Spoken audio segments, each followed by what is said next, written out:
Okay, we're up and running.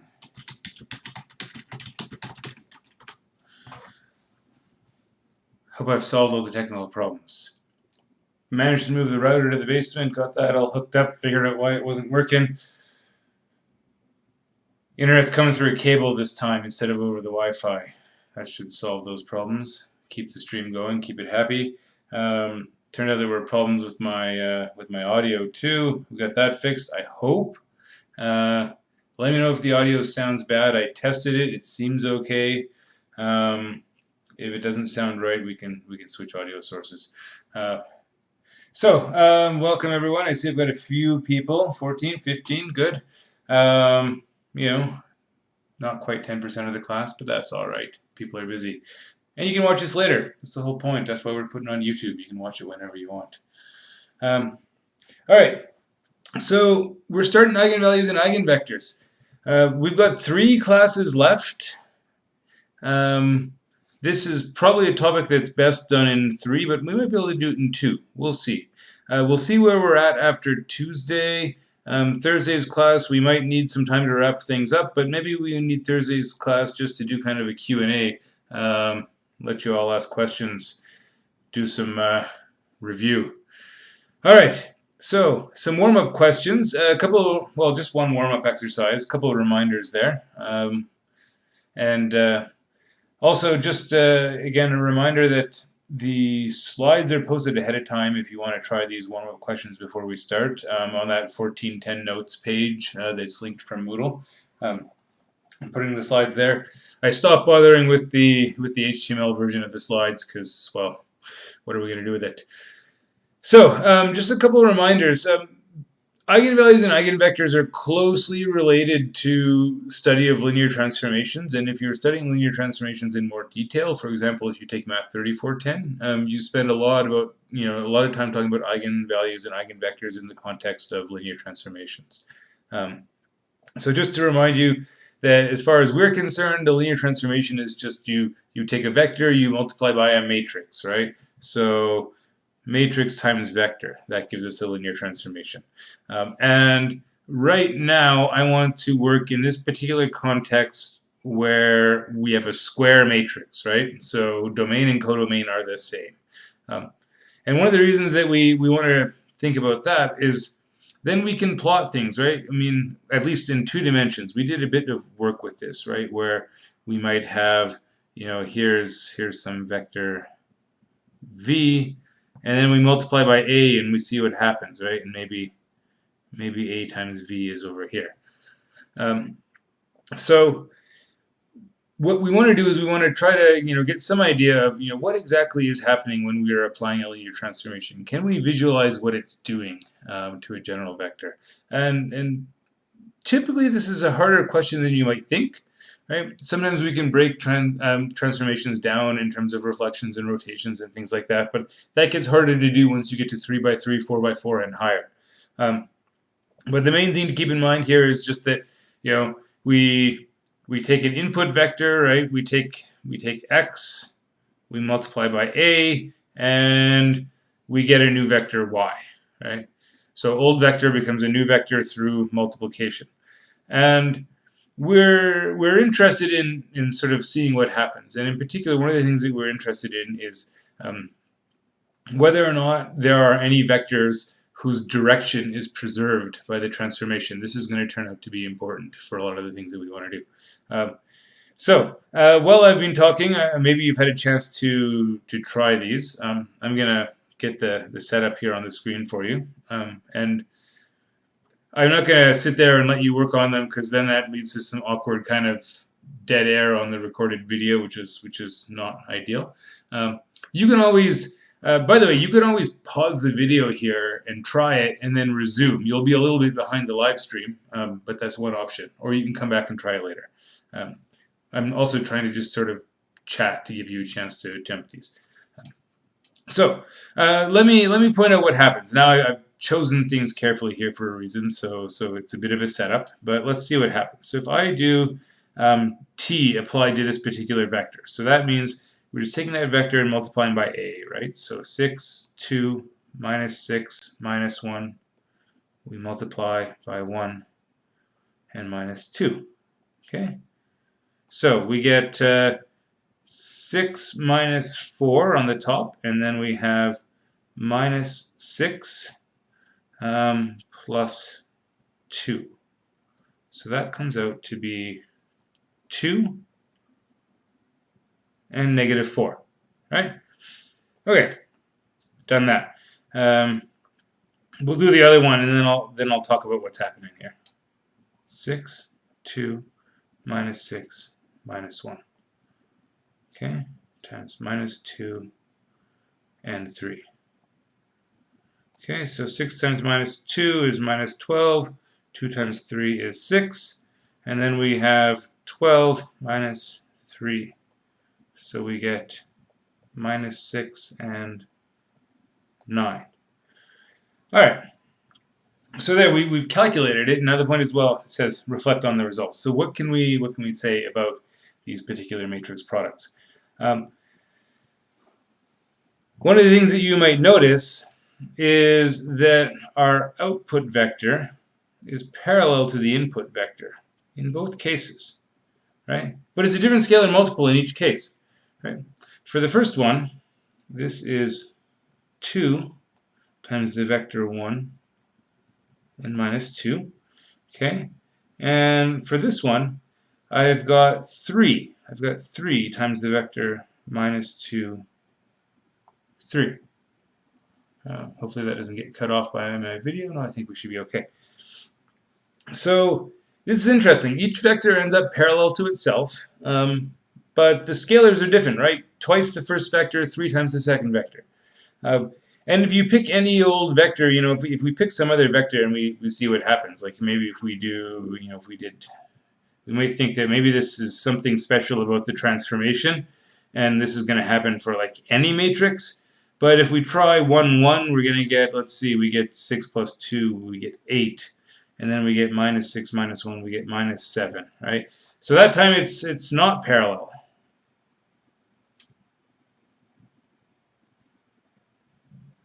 So it's not parallel to the original vector, right? So there are only certain vectors where it seems to work, right? And this is kind of the general theme. This is, well, we'll get into why there are only certain vectors. We'll explain this, but this is sort of the setup for eigenvalues and eigenvectors, right? Is that you have a matrix, and there will be certain vectors where when you multiply by the matrix, you get something that's parallel to the thing that you started with. Other vectors, this won't happen, right? So the goal of this chapter is to try to understand what are the vectors for a given matrix, which vectors will have this property, and what are the scalars that you get? So we get a vector, and the output is going to be parallel to the input. Well, parallel means scalar multiple. We want to know what the scalar is. And I'll try to talk a little bit about why this is significant. Eigenvalues and eigenvectors are one of the most important topics for applied linear algebra. They're very important in a lot of applications.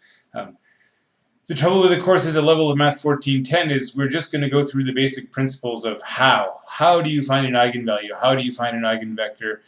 We don't get as much as maybe we would like to into the why of why are these useful? Why do people actually care about eigenvalues and eigenvectors?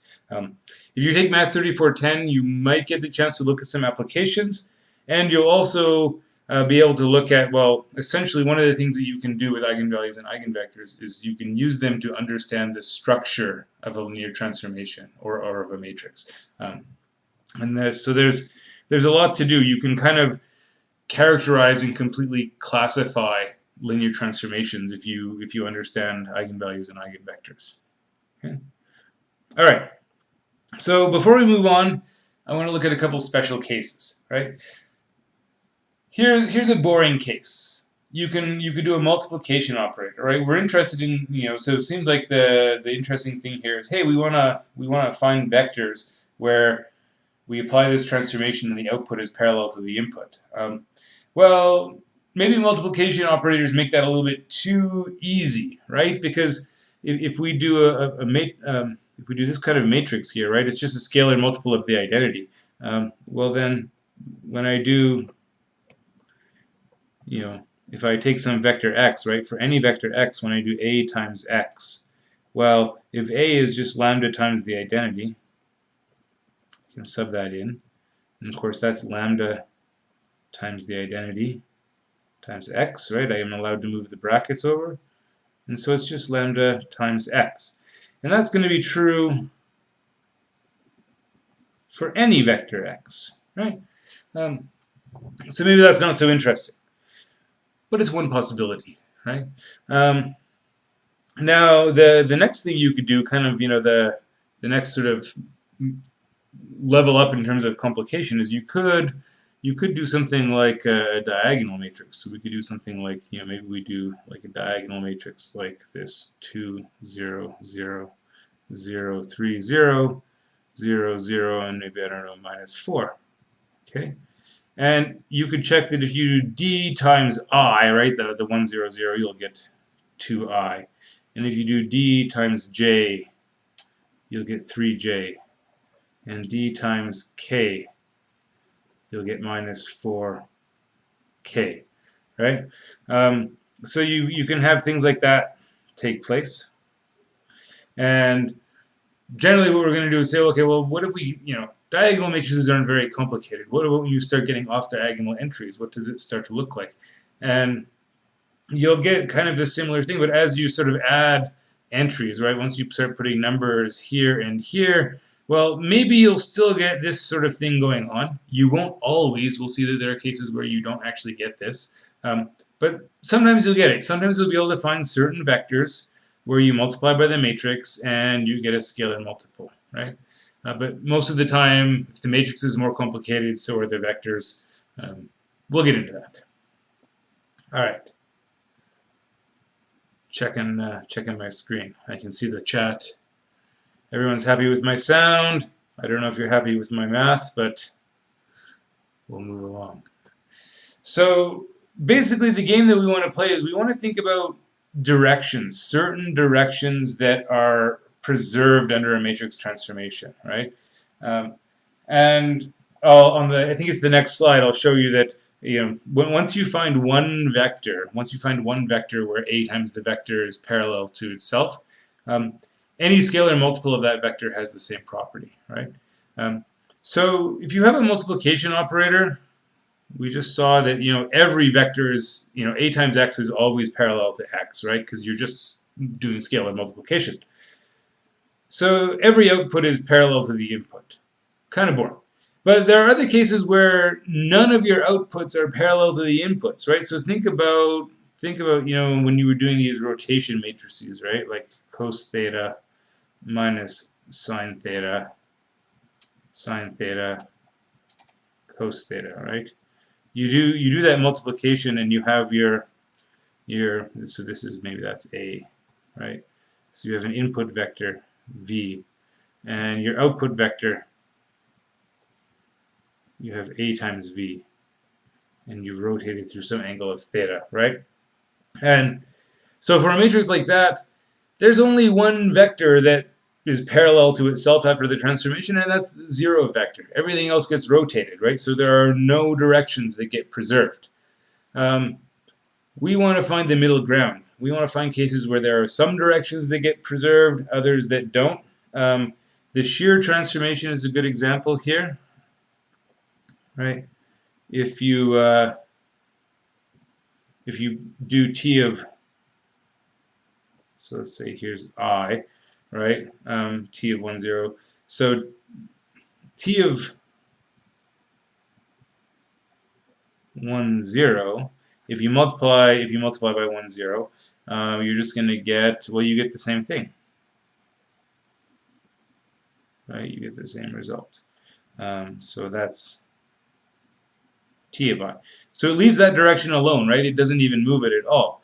On the other hand, if you do j, right? T of j, you get 1, 1, right? So t of j ends up over here,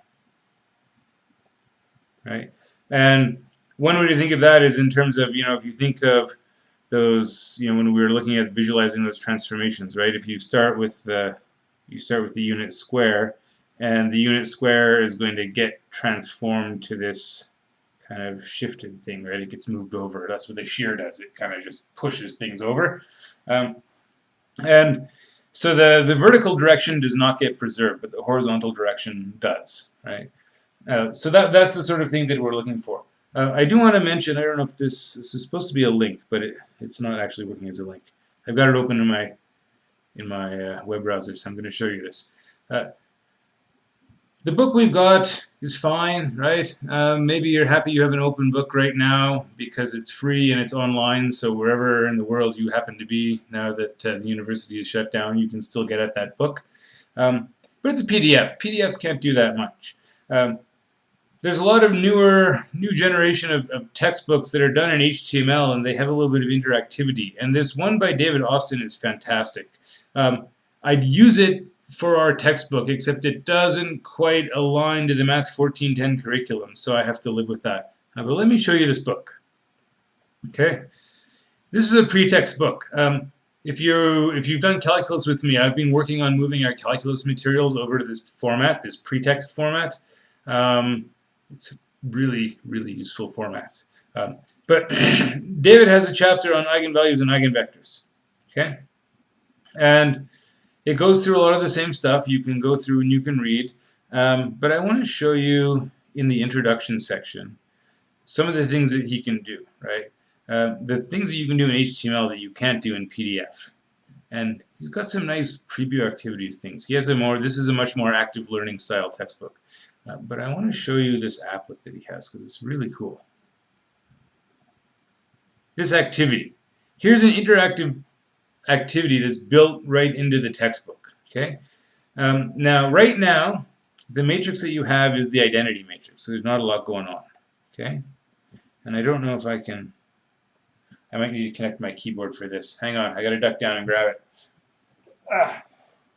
So this little applet is something you can interact with, and it really helps you kind of understand what's going on when you're doing eigenvalues and eigenvectors. So I'm going to follow his suggestion. I'm going to move these, so we can move these sliders. So there's a matrix there. We can't see the matrix, but there's a matrix. 1, 2, 2, 1. Okay? All right. Now you notice there's that second vector there, right? Because what was happening before is that matrix there, when that's set to 0, the output is the same as the input, right? But as soon as I change that value, change the value of the matrix, and this is just a fun thing you can do, right? You can play around with changing the value of the matrix and see how that affects the output. That's already kind of fun. But the other thing you can do is you can drag the input vector and see how does the output change when you drag the input, right? Now, this helps us understand this idea of eigenvalues and eigenvectors, because what we can do is we can drag the input around until it lines up with the output. Look, right? Here's a direction where the input and the output are parallel. And in fact, I've got that red arrow there, so it's at more or less the vector 1, 1. Okay? And the output is at 3, 3, right? So 1, 1 gets sent to 3 times 1, 1. Cool, right? Is that the only vector that does the job? We can start rotating around and look to see, is there another direction that works? Okay, and there is, except here, right? That's still parallel. Remember, opposite still counts as parallel. It just means your scalar is negative. Looks like there, that vector is equal and opposite, right? So that vector is like, if we adjust the length a bit, let's go to there, right? That vector is now at -2, 2. Right, and the output is at 2, -2. So that vector gets multiplied by -1. Okay? And any other direction, we don't get that, right? For all other directions, the output is in a different direction than the input.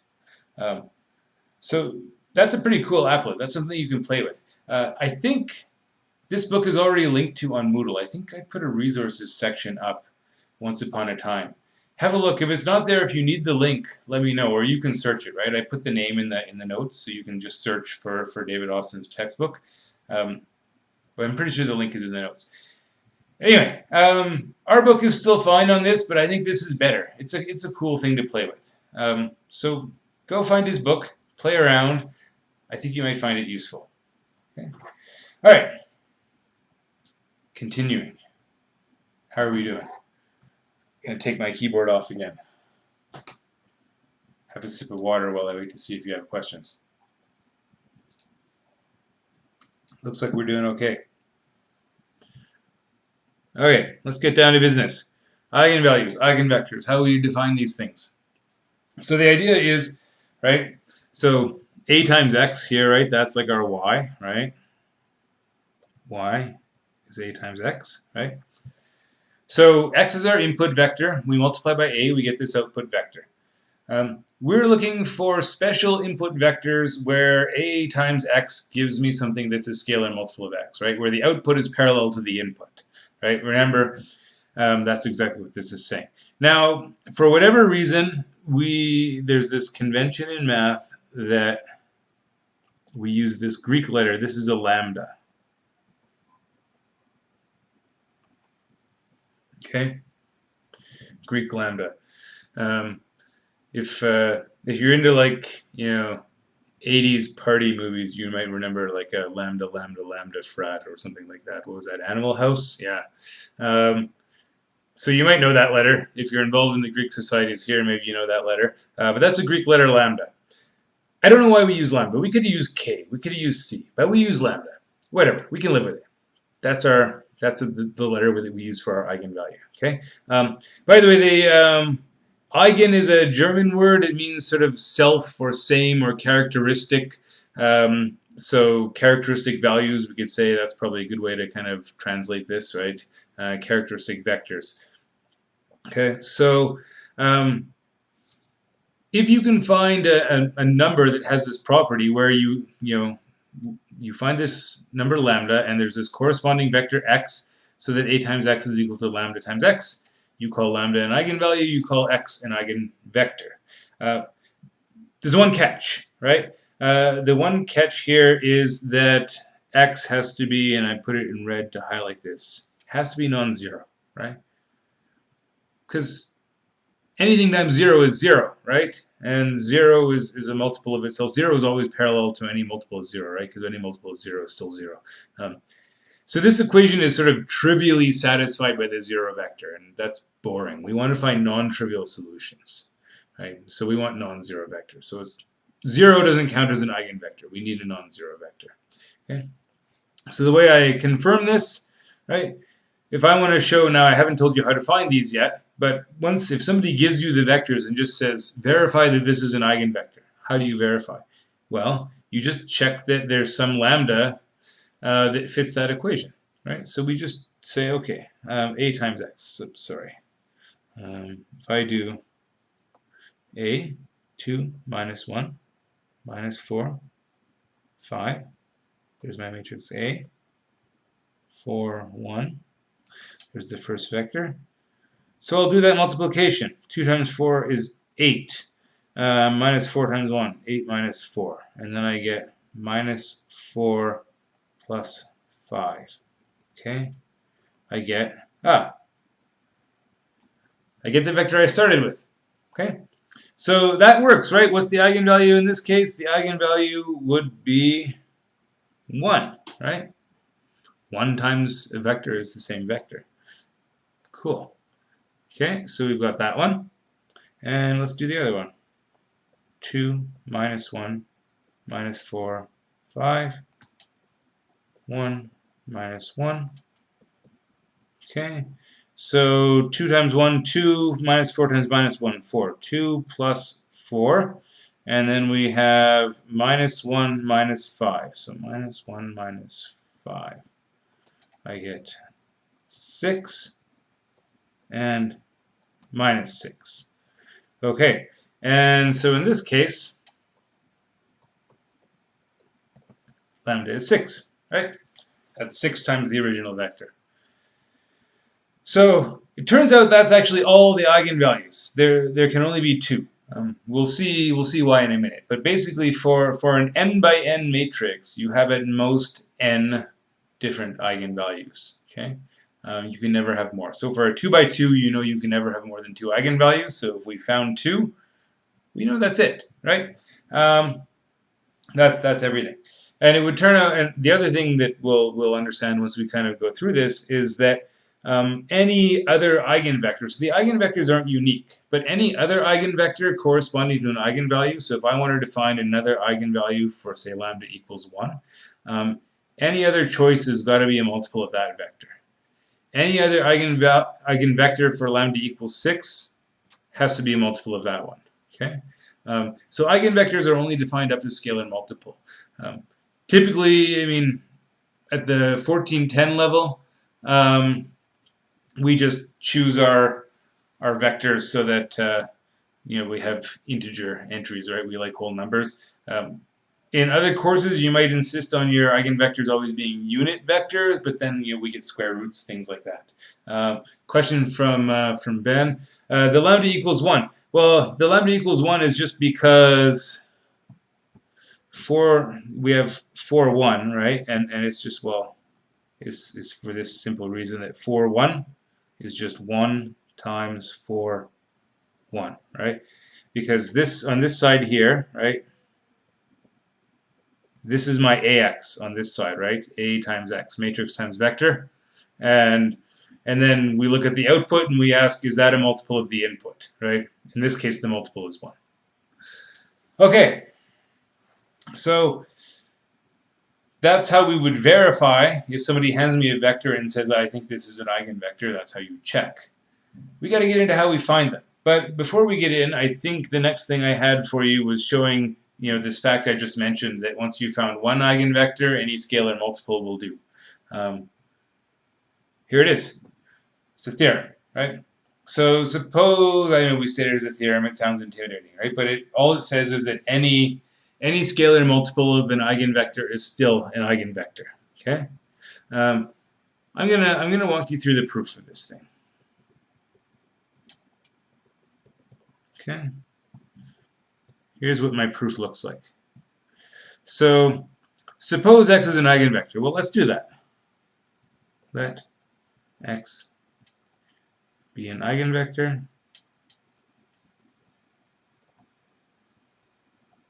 for maybe with, let's say with eigenvalue, let's say lambda. What does that mean? That means that a times x is lambda times x, right? That's exactly what it means to be an eigenvector. We have this lambda so that ax is lambda x. All right. And so then all we want to show is that if we replace x by some scalar multiple, the same thing works, right? So it's simple enough. We take, well, a times kx, okay? Remember properties of matrix multiplication. If you have a scalar, you can pull it out. So that's the same thing as doing k times ax, okay? And, well, ax by assumption, right? We made the assumption that a times x is lambda x. So this is now k times lambda x. And so here you've got a couple of scalars, right? And it doesn't matter, when you're multiplying by scalars, it doesn't matter the order in which you multiply by those scalars, right? 2 times 3 is the same as 3 times 2.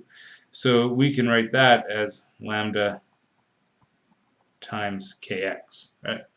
So if x is an eigenvector, so is k times x. Of course, the one condition we have to put is that k can't be 0. Because if we multiply by 0, we get the 0 vector. 0 is not allowed to be an eigenvector. So you can see that. Let me hop back to this this thing for a second, right? So notice that we can see that in, let's see if I can grab it. I need my keyboard again. Put that back on. Wait for it to connect. There we go. Okay. Right. So here we go. That red vector is my eigenvector. The gray vector is 3 times the original. But if I move it back and forth, that relationship remains, right? As I rescale the red vector, the gray vector is still 3 times the red vector, even if I go this way. Same thing, right? So you still have that relationship. So that's all we're showing here. Algebraically, that's all we're showing. Geometrically, it's just that idea that you rescale the eigenvector and you still have that same relationship between x and a times x. Okay. So how do we find these things, right? Well, finding eigenvalues and eigenvectors, it pretty much just boils down to understand it's a nice final topic for this course because it actually synthesizes a lot of the ideas that we've used. Okay? Matrix algebra. The first thing we realize is that, okay, here's my eigenvalue equation, right?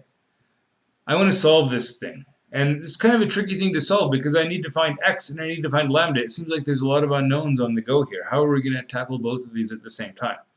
Well, if I move the lambda times x over, right, I can move that to the other side of the equal sign, and then I have ax minus lambda x equals 0, right? Maybe we should say that's, like the 0 vector. Okay, that's just rearranging the equation. But the next thing to notice is this x is common, right? You can take out a common factor.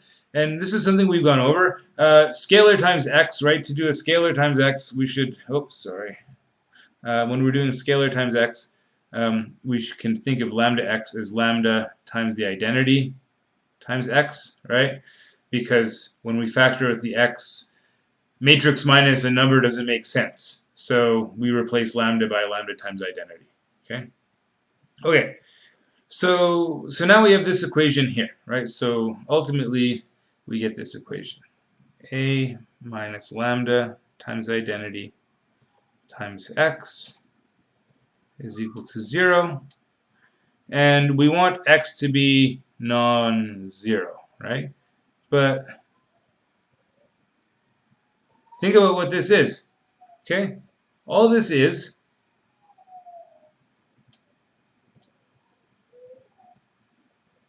just a homogeneous system. It's a homogeneous system of linear equations. Okay? We've written it in matrix form, but that's all it is, right? Zeros on the right-hand side. So we're looking for solutions to a homogeneous system. Okay? And remember that A is a square matrix, right? A is n by n. So we want a non-trivial solution to an n by n homogeneous system. Well, the only way we get non-trivial solutions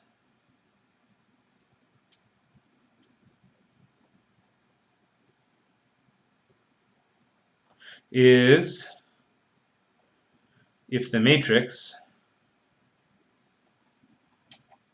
A minus lambda times the identity is not invertible, right? Because if that matrix has an inverse, then we multiply both sides by the inverse, we get x equals 0, right? And that's the only, again, it's all these properties that are equivalent to invertibility, right? Invertibility of a matrix is equivalent to a homogeneous system having only 0 as a solution, right? There are no other solutions, right? So if we want a non-zero solution, we need to make sure that matrix is not invertible. Okay. Well, now we bring determinants into the picture, right? If A minus lambda times the identity is not invertible,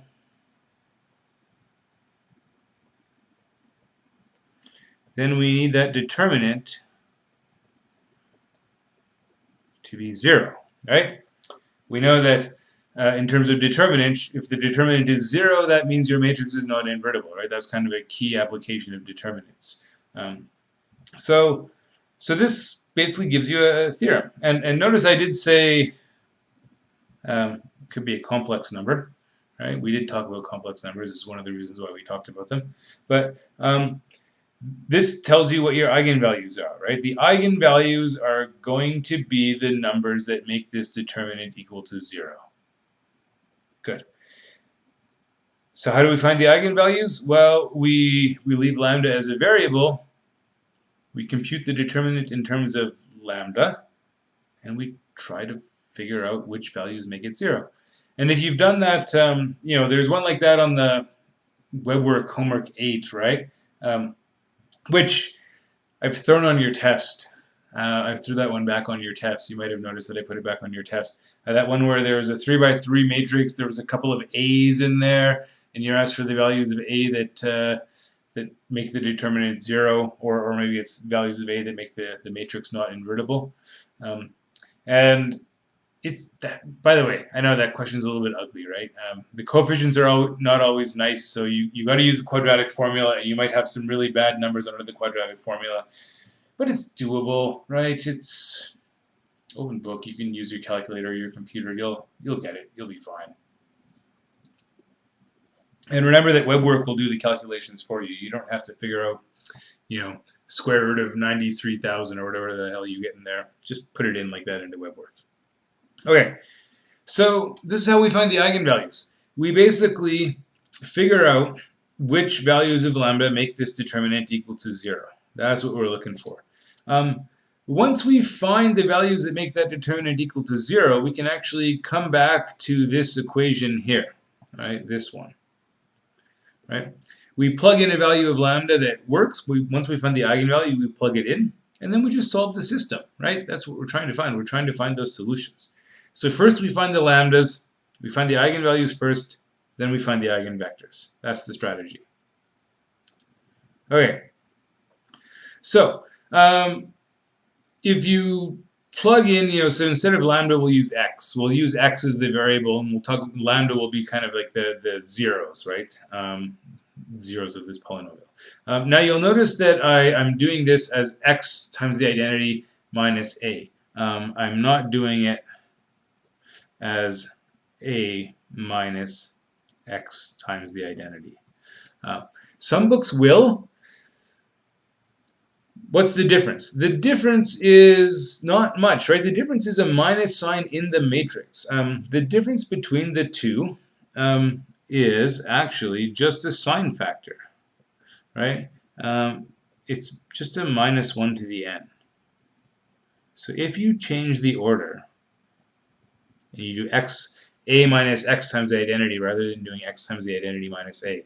The only difference is possibly a minus sign, and in fact, you only get the minus sign for an n by n matrix where n is odd. If n is even, they're actually the same. The reason people do it this way is they like to have the leading term, like the top power, x to the n, the top degree power in your polynomial. It's nice to have that with coefficient 1 rather than possibly minus 1. That's the only reason we do it this way. It's just so we have a polynomial that starts with x to the n, right? That's pretty much it. So what happens is you kind of expand this thing out, and you're gonna, so you'll get c a x, and you expand this whole thing, so the top degree term will look like x to the n. Right, and then there's going to be some number, maybe a, and some coefficient x to the n minus 1, right, all the way down to a1x plus a0. And now you want to find the zeros of the polynomial. How do you find zeros? We find zeros by factoring. And there's one thing that we have to keep in mind when we do this. We know how to factor quadratics. Cubics, we can sometimes do cubics. Once you get to like degree 4 and higher, factoring is a nightmare, right? You hope that you've got a problem where you have nice, maybe integer roots, so like eigenvalues are integers. It's no, but it could be any real number, right? Like you might have like really ugly zeros. And so typically, if you're actually doing this sort of stuff for a living, and there are lots of people who do this sort of stuff for a living, with very large matrices, right? Large matrices where doing the determinant by hand is prohibitive. Factoring the polynomial is essentially impossible. So what do? Well, you use the computer, right? The computer will find those zeros for you numerically. And And there's a whole lot of people whose like entire areas of research, if they're working as applied mathematicians at a university or for a company, like companies will employ people. There are people whose jobs is figuring out how to do these things more efficiently, because as your matrices get large, computing that determinant is very computationally demanding. Finding the zeros is computationally demanding. Computing eigenvalues is actually quite computationally difficult.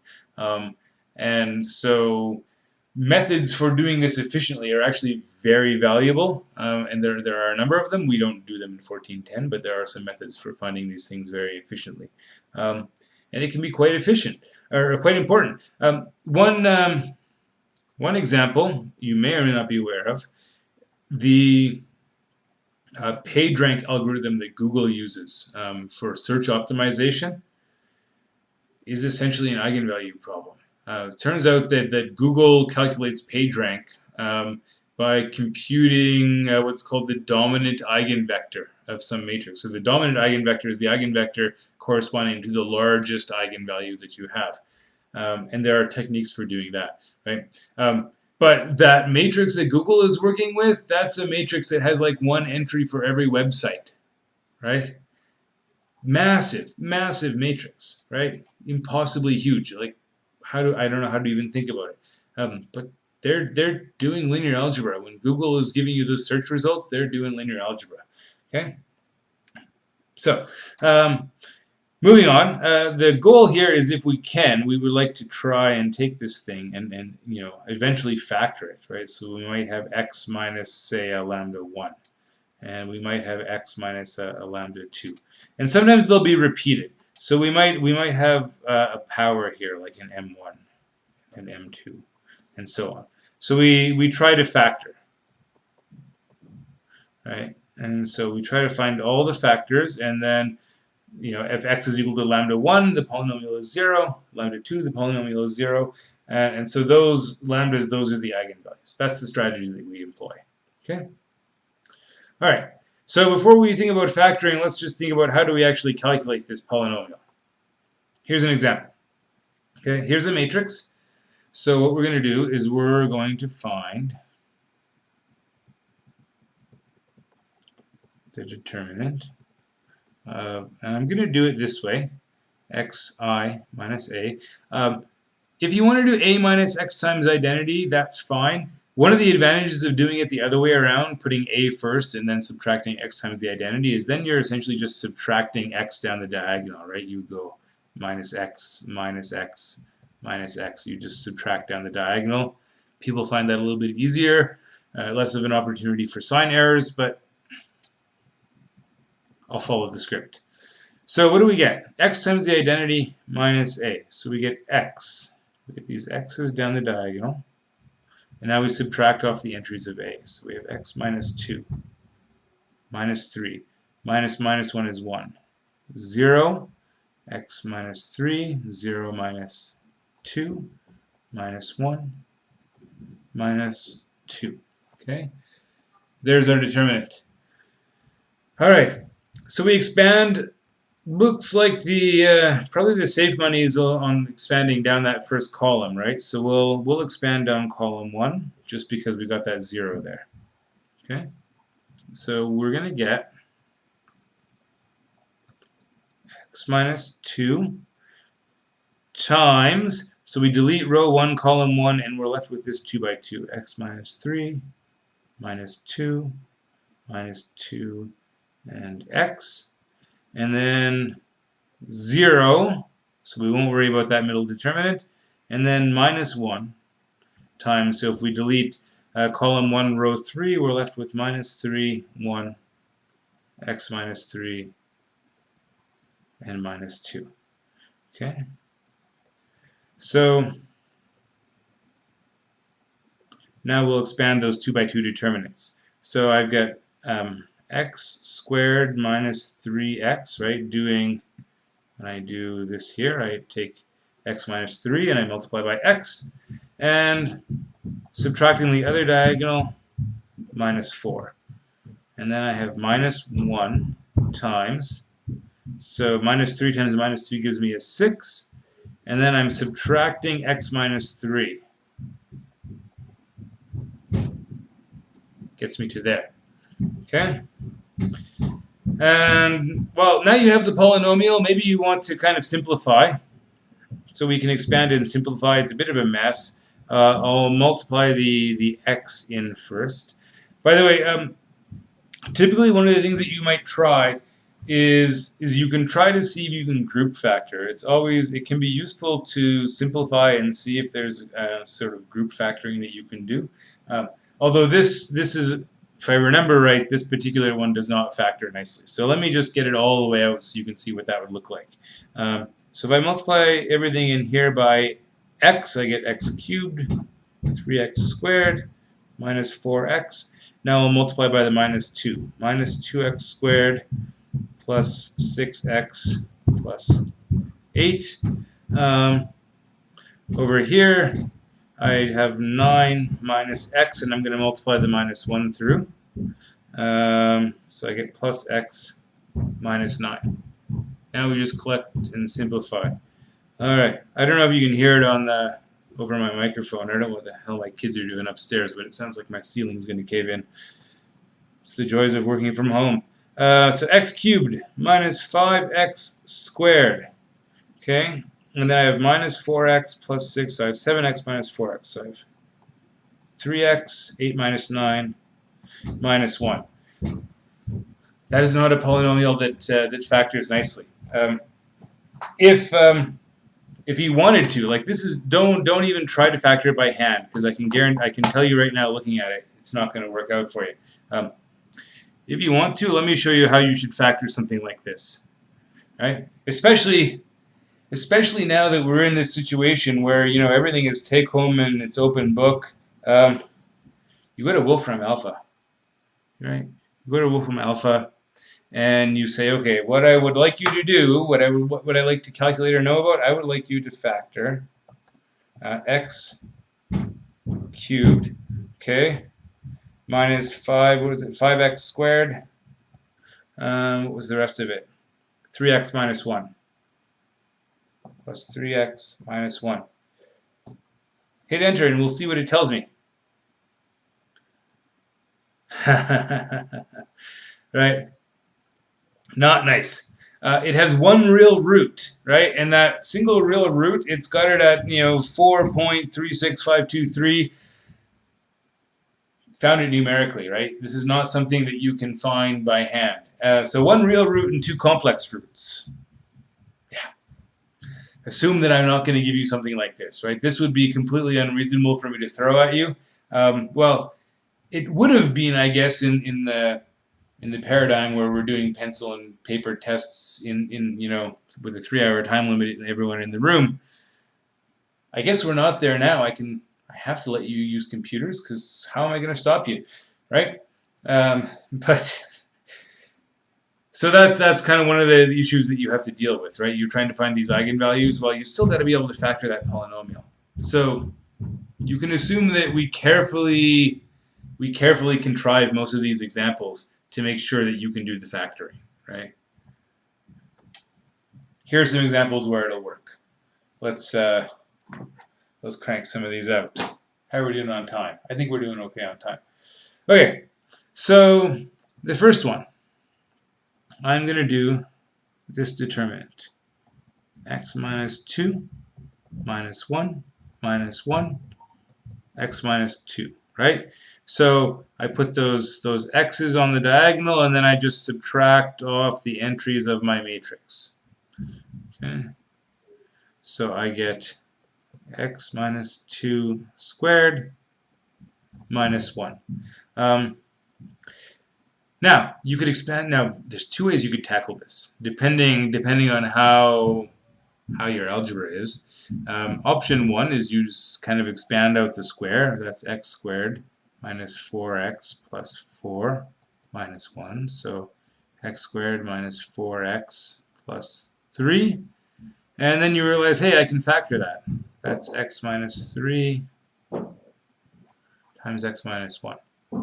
Okay, That's pretty much it. And that's how I think most of you are going to do it. But in this case, you might notice that you have a difference of squares. So you could always do this. You could say, well, that is x minus 2 minus 1 times x minus 2 plus 1.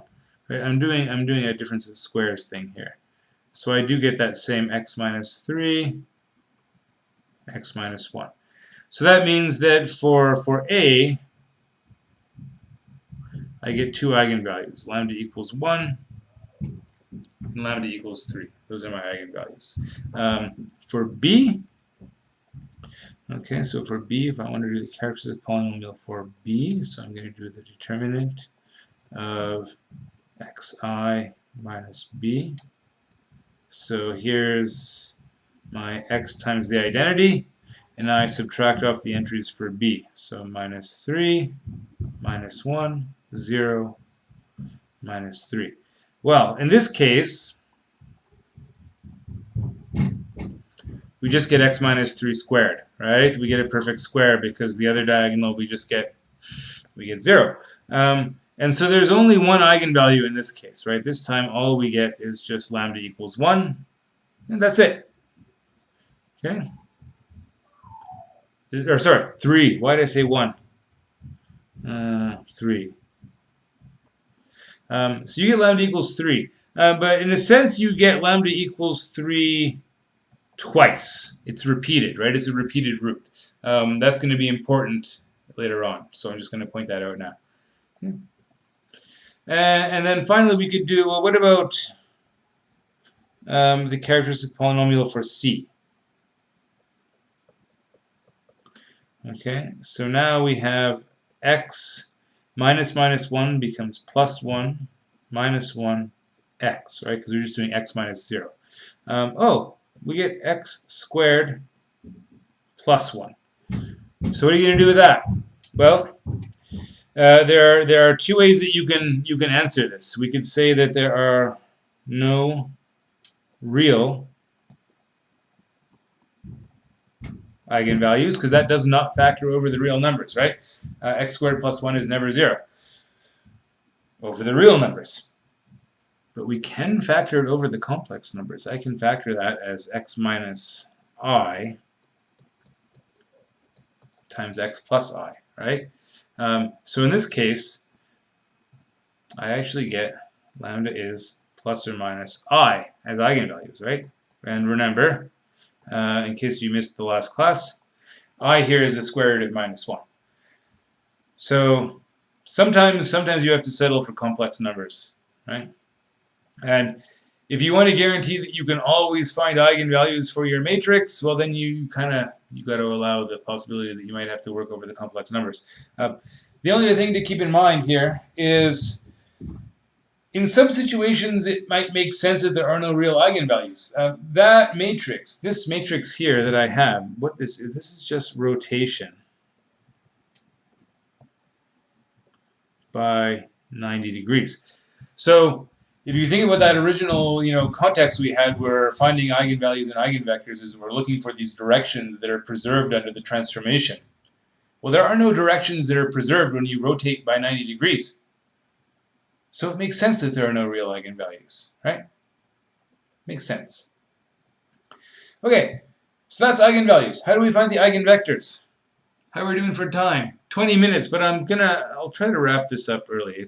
I know it's hard to sit through a 75-minute video. So we'll see how this goes. So how do we find the eigenvectors? Well, here's the setup, right? You're just solving a homogeneous system. Let me pull one of the ones from the previous slide. Okay, 2, 1, 1, 2.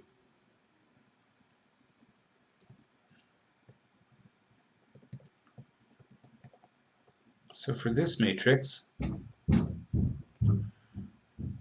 we have lambda equals 1 and lambda equals 3. So if we're doing, say, lambda equals 1, then what we're trying to do is we're trying to solve a minus 1 times the identity times x is equal to 0. So what does that look like? Well, that looks like, so a minus the identity is 1, 1, 1, 1. Right? So we're trying to solve this 1, 1, 1, 1 times some vector x, y is equal to 0, 0. Right? Now you can probably see the solution without, we could write down the augmented matrix, we can get the reducer echelon form, but I think you can see what's going to happen. We do row 2 minus row 1, we get that row of zeros. There's really only one equation here, right? And that's the whole point. The whole point is that we found the values so that when we subtract that multiple of the identity, we get a singular matrix. We get something that's not invertible. So for 2 by 2, this is always going to happen, that your two rows are parallel, right? One row is a multiple of the other. So you're always going to get that row of zeros, because that's the only way that you get a non-zero solution. So these equations just boil down to x plus y is equal to 0, right? So that means that y is minus x. And so that means that your vector v here would be x and minus x, which is just x times the vector 1 minus 1. Typically what you do is you take the basic solution, right? So remember, for a homogeneous system, the basic solutions are going to be the ones where you set your free variables equal to 1 or 0, right? If there's only one free variable, like here, you set it equal to 1. And so that means we get, so if we just put x equals 1, let's just add a note there. We'll put x equals 1, and if we put x equal to 1, we get 1 and minus 1 for our eigenvector, okay? And you can check that that works out. And similarly, if we did, I'm going to do more examples, so let me just show you how this works, and then we'll do some examples on the next slide. If I did a minus 3 times the identity, okay, I subtract 3 down the diagonal, I get minus 1, 1, 1, and minus 1. Again, notice that the two rows are parallel, right? So this time, well, you can pretty much just read off. What's the eigenvector this time? 1, 1, right? If I take a minus 3 identity and I multiply by 1, 1, I get the 0 vector. Okay. So we found our two eigenvectors corresponding to the two eigenvalues, and you can confirm that if I do a times the vector 1, 1, I get 3, 3. Okay. All right. How's everyone doing? I need a sip of water. It'll give you a chance for the video to catch up with me and see if you have any questions. So far we're okay. Oh, I added a few viewers. That's good to see. Oh, somebody even gave me a thumbs up. Thanks. I did notice that a lot of you watched the videos from last week, so I'm happy to see that. That means I'm not completely wasting my time. Whether you were able to sit through a whole 75 minutes, I think that's unlikely, but see how it goes. Here's another example. Okay, again, 2 by 2 just to keep the algebra reasonable. We'll do a 3 by 3. We'll end with a 3 by 3. Okay.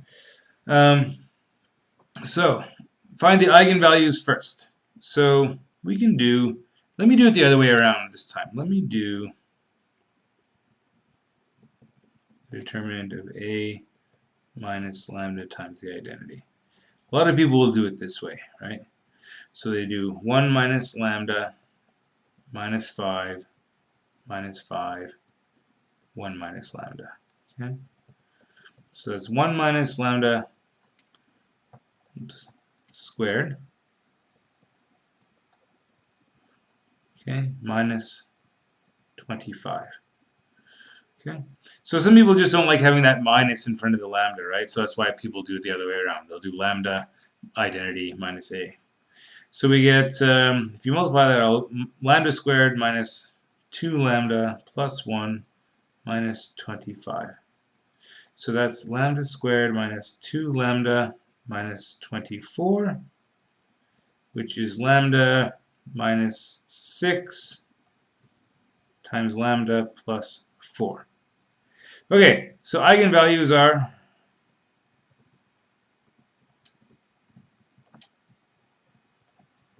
lambda is 6 and lambda is minus 4.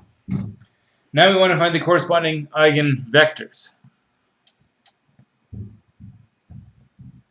So for lambda equals 6, okay, a minus 6I is going to be minus 5, minus 5, minus 5, minus 5.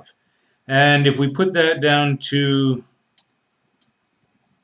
reducer echelon form, you're looking at 1, 1, 0, 0.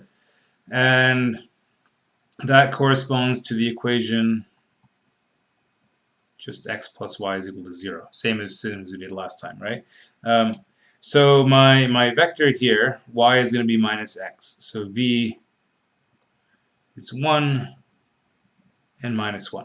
I'm skipping a bit because I only have so much room on the slide, and it's the same work that we just did here. Okay, right. I mean, we have minus 5s instead of 1s, but that's just a multiple of the same matrix, so we get to the same place, right? Okay, and now we have to do lambda equals minus 4. Let's do it in black.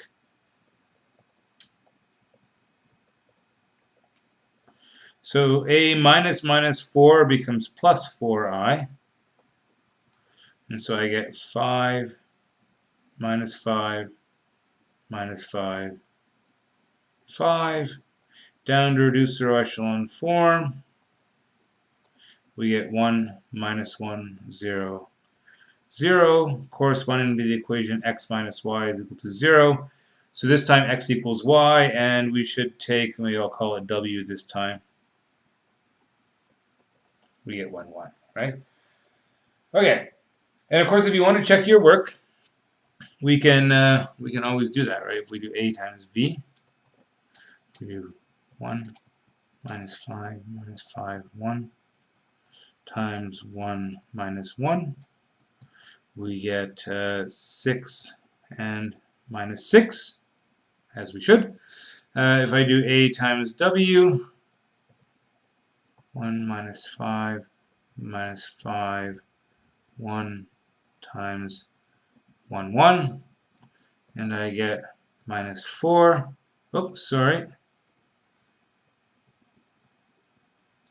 Minus 4, right? Which is minus 4 times the original input. So it works. Good. All right. Move that thing out of the way. All right. Everyone with me? Oh, I lost one person. Fair enough. Okay. So this is basically the procedure, right? First step is you compute this determinant to get the characteristic polynomial. Factor the characteristic polynomial. The zeros are your eigenvalues. For each eigenvalue that you find, you subtract the eigenvalue down the diagonal, right? That's what you're doing here. When you do this step here, right? That minus 5 and that minus 5, those are coming because you're doing 1 minus 6, right? You're subtracting the 6 off the diagonal.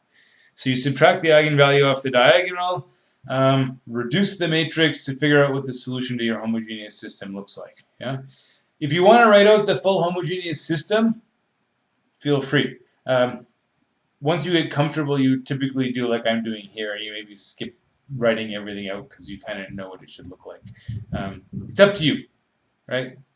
Good rule of thumb when you're including detail, right? A few people ask me about like how much work am I supposed to show on the test. Well, that test 3, you're going to get that test 3 back before the exam. Put enough detail in there that you can read that in a couple of weeks and understand what you were doing. That's a pretty good rule of thumb, right? Make sure that you're doing something that your future self can understand.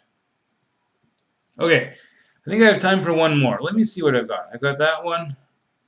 That's just an empty page that got in there by accident. And I got that one. You know what? Let's do...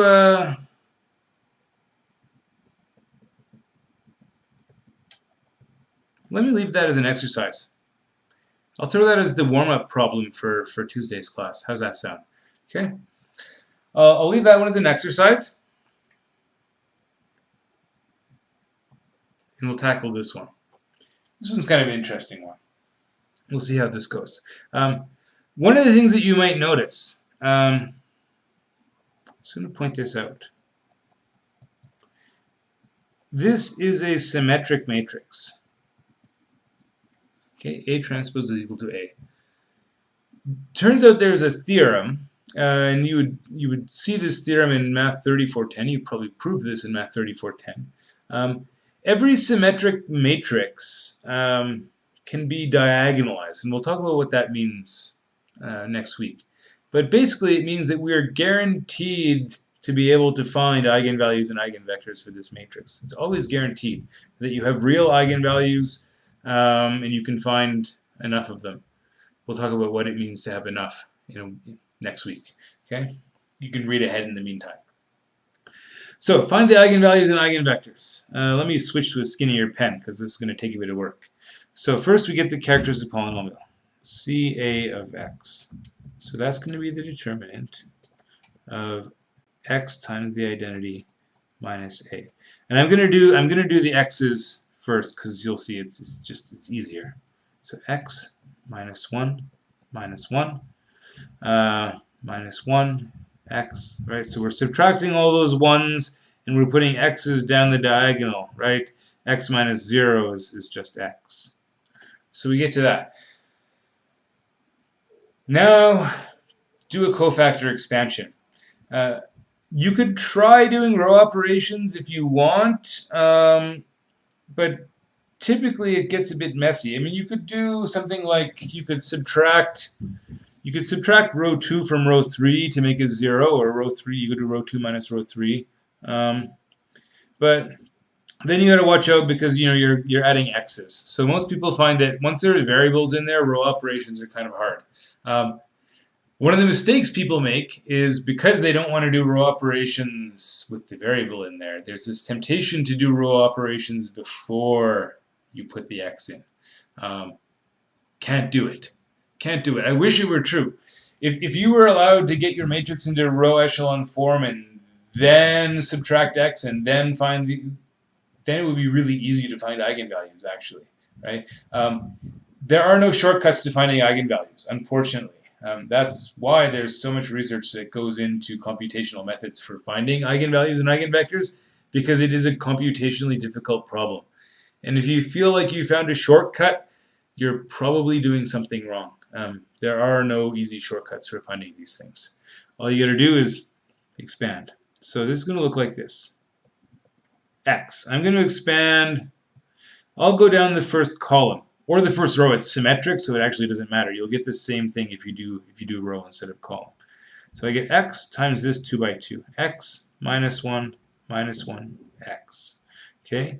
And remember, in the middle term, we get that extra minus sign, right? Remember, when we're doing cofactor expansion, our signs go plus, minus, plus. So minus times minus 1 times the 2 by 2 that I get when I delete the middle row. So I'm going to delete that, and I'm going to delete that, and that leaves me with these and those. So I get minus 1, minus 1, minus 1, x, and then I get minus 1 times, so it's this minus 1 times that 2 by 2. Minus 1, x, minus 1. Okay, so what I've got is this. I've got x times x squared minus 1 plus, that is going to be minus x minus 1. And then I've got minus, and I've got 1 plus x. Okay, now you're tempted to expand and simplify, but one of the things you want to look for is can you group factor? Group factoring is often easier. So what I'm going to do is I'm going to do this. X squared minus 1 is a difference of squares. X minus 1 times x plus 1. If I pull out a minus sign, this is actually minus x plus 1, that middle one. So actually, I have that twice. I have minus 2 x plus 1. Okay? So x plus 1 is common. I have it in both spots. So I can pull that out. I can do this group factoring. So I pull out the x plus 1, and that leaves me with x times x minus 1 minus 2. I still have to expand and simplify for that part. So I have x plus 1 times x squared minus x minus 2. And that factors as x plus 1 times x minus 2 times x plus 1. Sorry, that's a bad plus sign.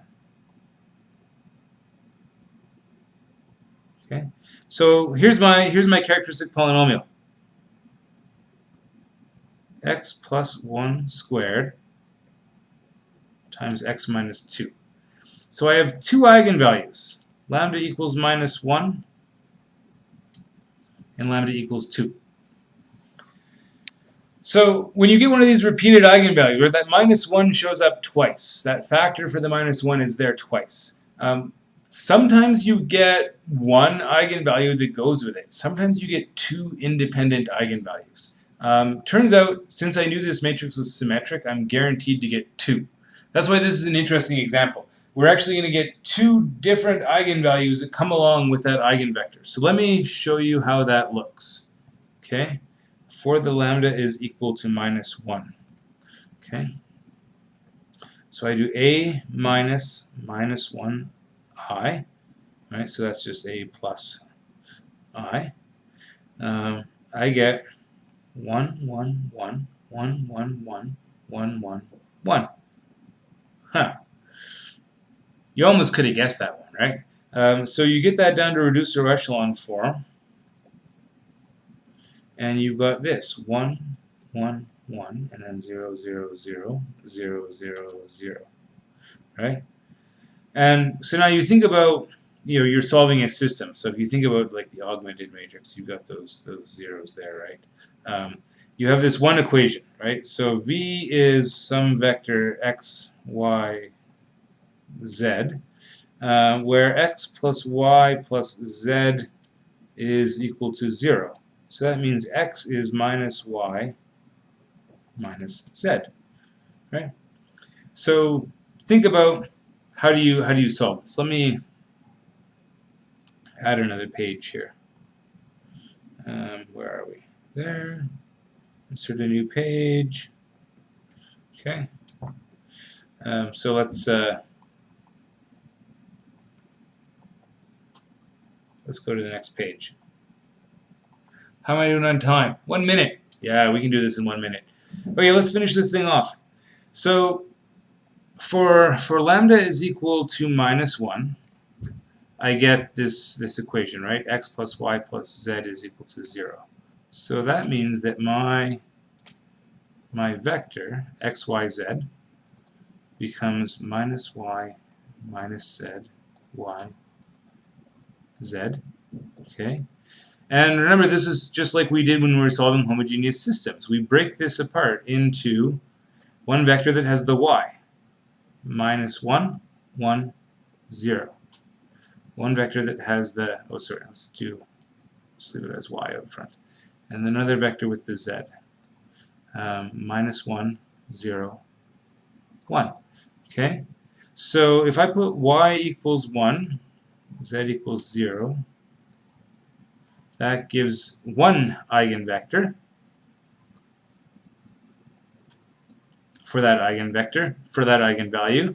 And if I put y equals 0, z equals 1, that gives me actually a second independent eigenvector corresponding to the same eigenvalue. So I get two different vectors there, right? Two non-parallel vectors. And so then you would do, so the last thing to do would be that lambda is equal to 2.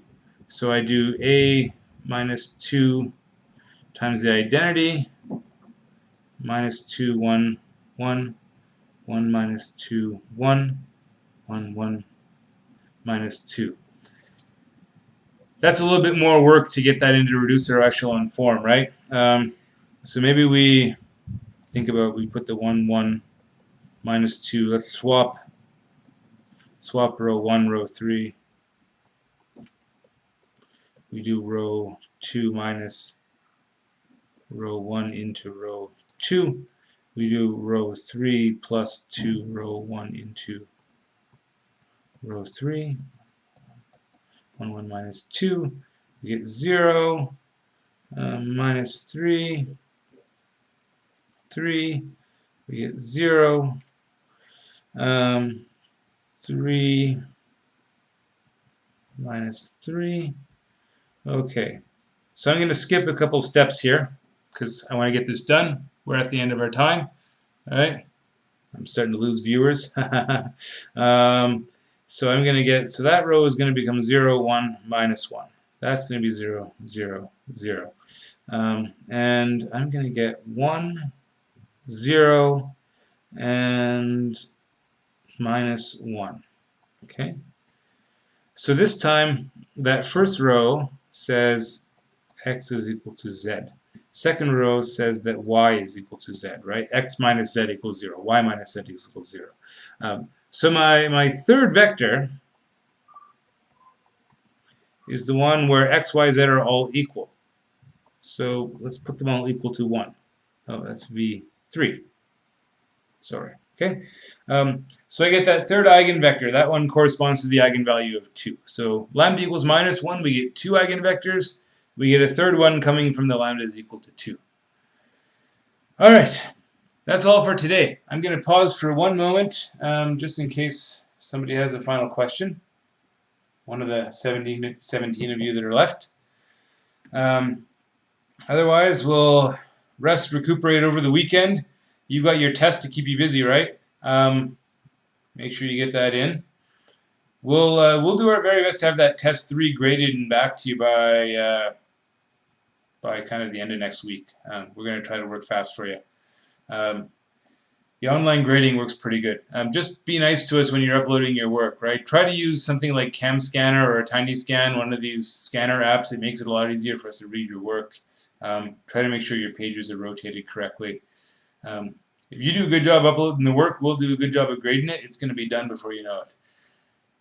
All right. I think we're going to shut her down. Thanks for everyone that came, and thanks for those of you that are watching it later. Somebody says, okay, the recordings is good. Good. I'm glad the recordings are useful. Yeah, the only downside is they're 75 minutes long, right? That's awful. The pre-recorded ones might be better for a lot of people because they're like 10-15 minutes at most of the time.